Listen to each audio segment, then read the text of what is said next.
Looking to get spooked this Halloween? You may have been to a haunted house or costume party. But have you looked in your own backyard? Rhode Island is home to some spooky spots, and we're taking you to a few.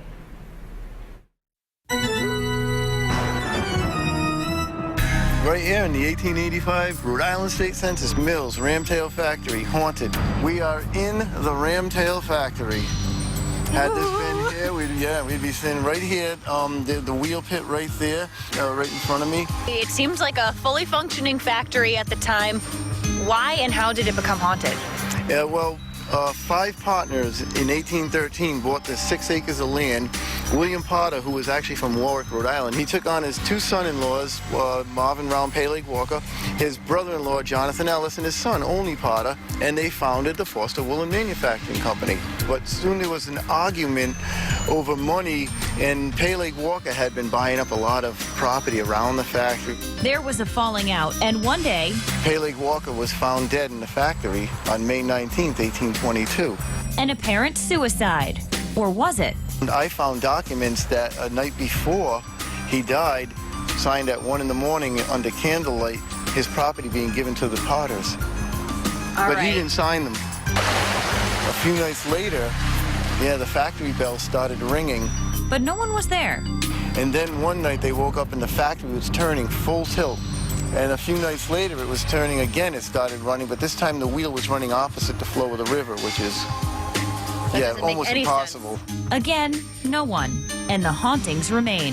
At night you can actually see the candlelight. His ghost is seen several times wandering the area. More spirits lurk at our next stop. H.P. Lovecraft used to stop here. With all the years that it's been, it's housed many spirits and ghosts. We know that there's a little boy. He's seen over there in the back. He's seen in the tap room. There's a woman that's seen in the back corner booth here, and her name is Alice.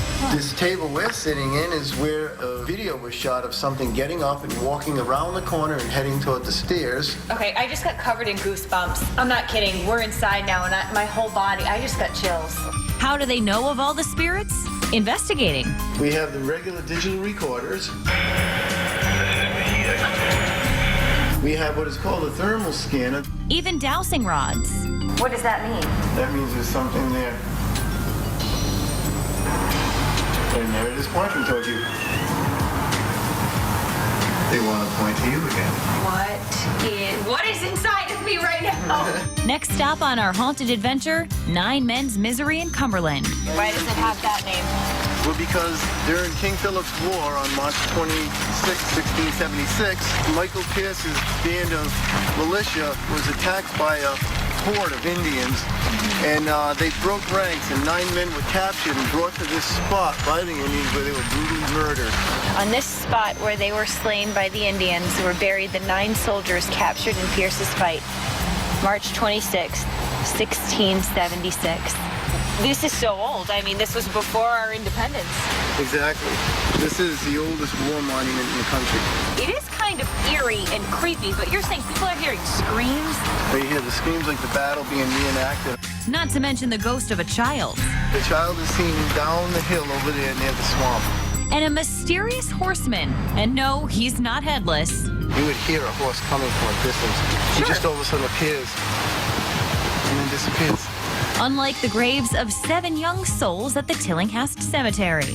In 1799, Stutley Tillinghast, the father of 14 children, he had a dream, they were apple farmers, that he lost half his orchard.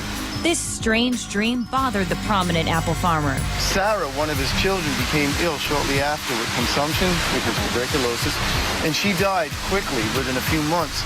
It was somewhat common at the time, but the events that followed were chilling. Within 6 months, he lost 5 more children to consumption, each one saying in turn that Sarah was coming back in the night, visiting them and causing them pain and sucking the life out of them. When a 7th child fell ill, they took action. And that's when they dug up all the graves. So they dug up all the bodies, and when they got to Sarah's, not only was she the first who died, but she was completely preserved. Her hair was still blonde, her eyes were still blue, her skin was still supple, and they knew that was their vampire.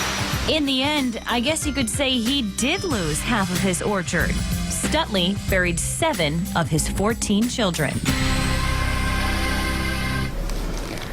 It's awesome. It really Didn't is. know how many haunted places are in our area. I know. We have so much history here, but Yeah, and just being out in those places, the first place that we were out at, and Tom was saying, now look out because there is a giant well that you could fall, and Right. you're looking into it, and that alone was creepy, never mind everything else that was there. Yeah, no, it was fun. I wasn't there. I was too afraid to go. It was fun. Well, It was Thomas fun. and his wife Arlene have been to many of the haunts, not only in Rhode Island, but New England as well. He's written over a dozen books, including Haunted Rhode Island, where you can read more about the spots we showed you, Yeah. and many others in the state. Such a nice guy.